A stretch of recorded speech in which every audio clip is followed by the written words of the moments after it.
धर्मेंद्र प्रधान शर्म करो, नीट में डूब मरो, मोदी जवाब दो, मोदी जवाब दो। नमस्कार, जोहार। आप सभी का बहुत बहुत स्वागत है मॉर्निंग इंडिया में। जैसा कि आप सभी जान रहे हैं, अभी नीट की जो परीक्षा हुई थी उसके बाद जो पेपर लीक हुआ है उसके दरमियान अभी पूरे भारत में आक्रोश देखने को मिल रहा है। जगह जगह पर नीट के बच्चे हो या फिर कोई भी बच्चे जो स्टूडेंट हैं वो हर जगह प्रदर्शन करते हुए दिख रहे हैं। आइए यहाँ पर देखते हैं। अभी हम रांची के फिराया लाल में मौजूद हैं और अभी यहाँ पर आए हुए बच्चों से बात करते हैं और इनकी आक्रोश की वजह जानते हैं और देखते हैं कि आखिर ये क्या बोल रहे हैं।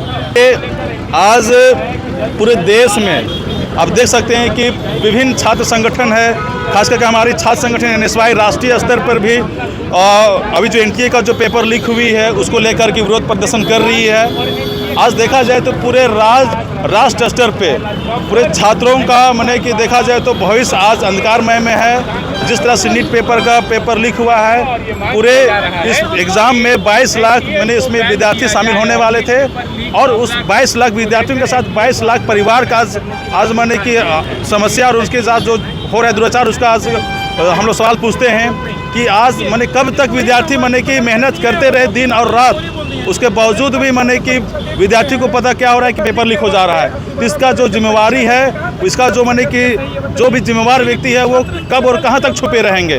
मैं पूछता हूं केंद्र सरकार नरेंद्र मोदी जी से और हमारे जो भी राष्ट्रीय शिक्षा मंत्री है धर्मेंद्र प्रधान जी से कि इस तरह का जो पेपर लीक है अभी तक में आप पूर्व में जब से बीजेपी सरकार केंद्र में आई है, आपका माने कि 2021 में, 2022 में, 2024 में, 2026 में, वर्तमान में ये लगातार माने कि 4 बार आपका इस तरह के माने कि राष्ट्रीय स्तर पे जो एग्ज़ाम होने वाली है उसके पेपर लीक हो रही है। तो मैं छात्र संगठन एनएसवाई के माध्यम से मैं मांग करता हूं कि इस तरह का जो भी माने कि करतूत में जो भी माने कि दोषीवार हैं, मैं किसी भी पार्टी विशेष पे नहीं जाऊंगा, लेकिन जो भी दोषीवार हैं उस पर कड़ी से कड़ी सजा होनी चाहिए, बल्कि उसमें फांसी की सजा होनी चाहिए। मैं कहता हूं अगर कोई भी व्यक्ति एक व्यक्ति को मर्डर करते समझे कि एक व्यक्ति का जान ले रहा है, लेकिन यहाँ पे जो भी व्यक्ति पेपर लीक का इस तरह का घटनाओं का अंजाम दे रहा है वो 22 लाख अभ्यर्थी का सपना को, साथ ही साथ 22 लाख जो अभ्यर्थी है उससे जुड़े जो भी माने परिवार है उसके सपना को उस माने की तोड़ने का काम कर रहा है। तो मैं केंद्र सरकार से और जो धर्मेंद्र प्रधान जी हैं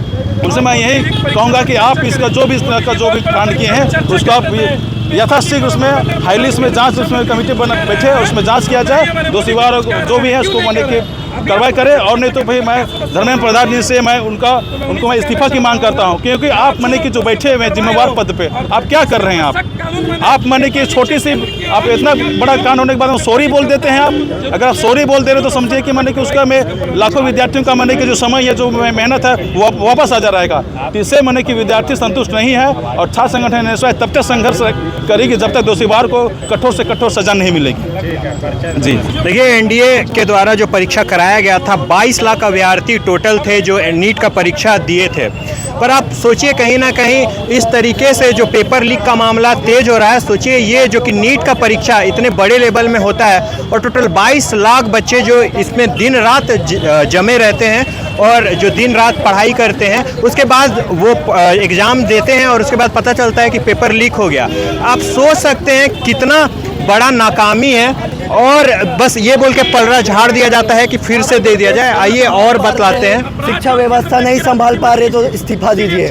मैं नरेंद्र मोदी जी को और धर्मेंद्र प्रधान जी को कहना चाहता हूं कि हम जेनजी है, हम अपने दोषियों के खिलाफ मोर्चा खोलना भी जानते हैं और ये भ्रष्टाचारियों के खिलाफ बहुत कड़ी संघर्ष करेंगे और हम कोशिश करेंगे कि हमारा इस पुतले की तरह हमारा भविष्य ना जले, हमारा ख्वाब ना जले। एनटीए हमें लॉलीपॉप देती है कि हम री एग्ज़ाम करवा देंगे, लेकिन री एग्ज़ाम करने में कितनी कठिनाइयों का सामना परिवार को करना पड़ता है, छात्र छात्राओं को करना पड़ता है। ये नरेंद्र मोदी जो करोड़ों की गाड़ियों में घूमते हैं, धर्मेंद्र प्रधान और उनके बच्चे जो करोड़ों की गाड़ियों में घूमते हैं, उनके लिए ये बड़ी बात नहीं है। यो कहते हैं कि हम फिर से नीट का पेपर दिलवा देंगे, सीबीआई का जांच करवा देंगे। अरे आप जवाब पहले दीजिए कि 2015 में लीक हुआ, 2017 में लीक हुआ, 2021 में लीक हुआ, 2024 में लीक हुआ, तब अब 2026 में भी लीक हो रहा है। आपकी सरकार आने के बाद इतनी बार नीट की पेपर लीक हो गई।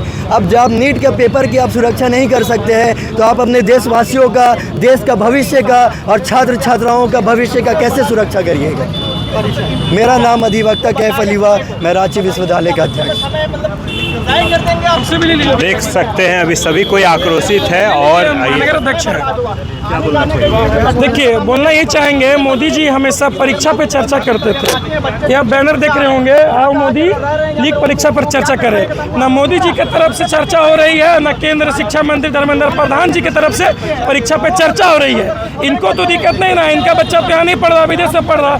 यहाँ पे गरीब बच्चे जो डॉक्टर बनने का सपना देख कर आते हैं, नीट का परीक्षा देते हैं, उनको पता चलता है कि पेपर लीक हो गया, परीक्षा रद्द हो गई है। और जो एनटीए कहती है हम दोबारा परीक्षा कराएंगे, इससे क्या फायदा दोबारा परीक्षा करा के?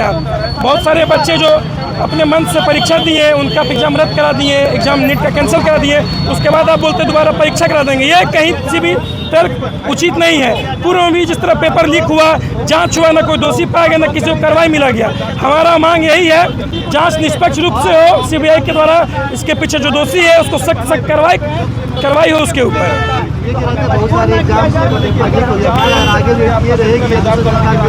अगर एनटीए आगे भी रही तो इसी तरह भारत के बच्चों का भविष्य नर्क में रहने का काम होते रहेगा। इसीलिए हमारा यह भी मांग है कि जल्द से जल्द एनटीए जो है उस कंपनी को हटा दिया जाए, उसको बैन कर दिया जाए, ताकि फ्यूचर में इस तरह की पेपर लीक का मामला ना आए। सतीश कुमार केसरी, एनएसवाई रांची महानगर अध्यक्ष। डीए के द्वारा जो परीक्षा कराई जा रही है वो सारे पेपर लीक कहीं ना कहीं देखने को मिल रहे हैं। आपको बता दें, एनडीए तो साफ सुथरी भाषा में कह देता है कि परीक्षा हम लोग फिर से करा देंगे, लेकिन आप सोचिए एक परीक्षा कराने में कम से कम 200 से 250 करोड़ रुपए की खर्च आती है। आखिर ये पैसा कौन चुकाएगा? केवल बोल देने से नहीं होता है। 2 साल से जो बच्चे तैयारी कर रहे होते हैं, उनके भविष्य का बारे में जब सोचने की बात आती है तो ये बात कह देना ही केवल लाजमी नहीं होता है कि हम फिर से परीक्षा करा देंगे। आखिर कहाँ चूक हो जाती है आप लोग से, इसका जवाब आपको देना पड़ेगा। और बस ये बोल देने से नहीं चलेगा कि फिर से परीक्षा हो जाए। तो जैसा कि आपने देखा कि फिरायालाल में अभी हम यहाँ मौजूद हैं और क्या कुछ कहा एनएसयूआई के सदस्यों ने। ऐसे ही तमाम खबरों को देखने के लिए हमारे साथ बने रहें। मैं अमन देव बर्मन, मॉर्निंग इंडिया के साथ।